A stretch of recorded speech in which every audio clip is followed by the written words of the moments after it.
Imagine yourself in a medieval village. You live in a one-room cottage, share chores with your family, and every neighbor knows your business.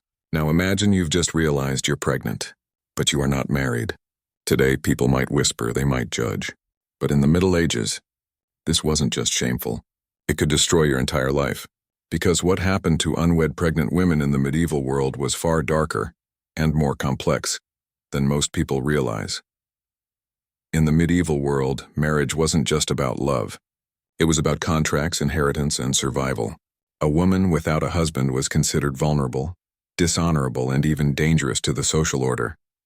And if she was pregnant without marriage, that meant scandal, punishment, and sometimes even exile. But before the punishment came, there was judgment. In the Middle Ages, the church wasn't just a place of worship. It was the center of law, morality, and daily life. Every sin was recorded, judged, and punished. And fornication, sex outside marriage, was among the gravest. An unmarried pregnant woman carried visible proof of her sin, and for that the church made her an example.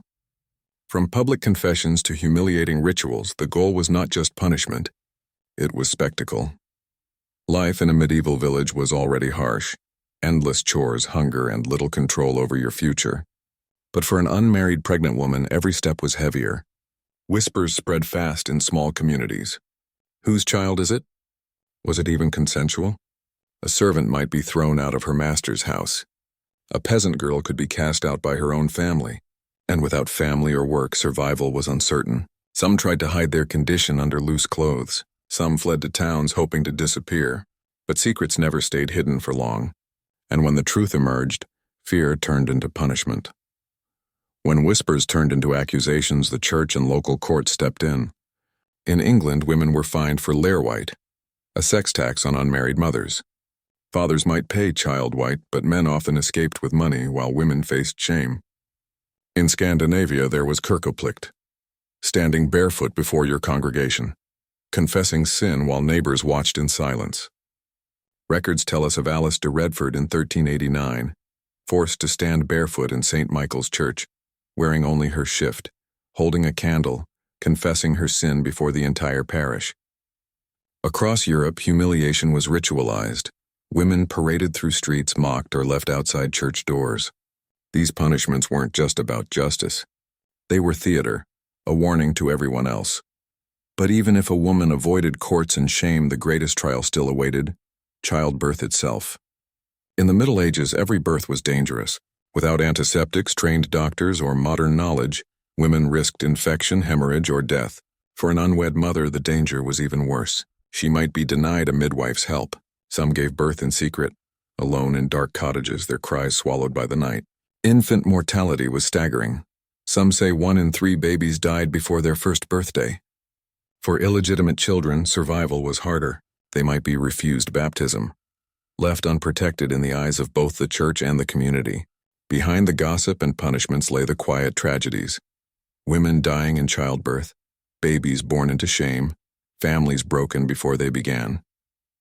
For some women, the fear was unbearable. And in their desperation, some turned to the darkest choices. Across Europe, records tell of newborns hidden in wells, buried in fields, or abandoned on lonely roadsides. Not all were murders. Many were stillbirths or natural deaths. But suspicion always fell on the unwed mother. In Nuremberg during the 16th century, women were executed for so-called child murder. Proof was often thin. Simply giving birth alone and losing the baby could be enough to condemn a woman. Historians now believe many of these infants were likely stillborn, but secrecy and fear twisted tragedy into criminal guilt. These weren't cold-blooded crimes. They were acts of despair. Women trapped by stigma, terrified of discovery, and convinced they had no other choice. It's tempting to think of the Middle Ages as one uniform world. But the fate of unwed mothers varied depending on where you lived. In England and France, church courts punished with fines and penance. In Scandinavia, kirkeplikt was common. Women forced to confess barefoot before their whole congregation, a ritual of shame meant to control society. In Byzantium, illegitimacy was more about property than sin. Children born outside marriage could be denied inheritance but weren't always paraded in humiliation. And in the Islamic world, fornication was a grave sin, but conviction required 4 witnesses. a safeguard that often protected women from false accusations. In some regions, children born outside marriage even had certain rights. The details changed, but everywhere the shadow of stigma remained. The form of punishment differed, yet the fear of judgment was universal. So what if the mother survived childbirth and the child lived? Some women abandoned their infants at foundling homes. In Florence, the Ospedale degli Innocenti, founded in 1445, became one of the first institutions for abandoned children.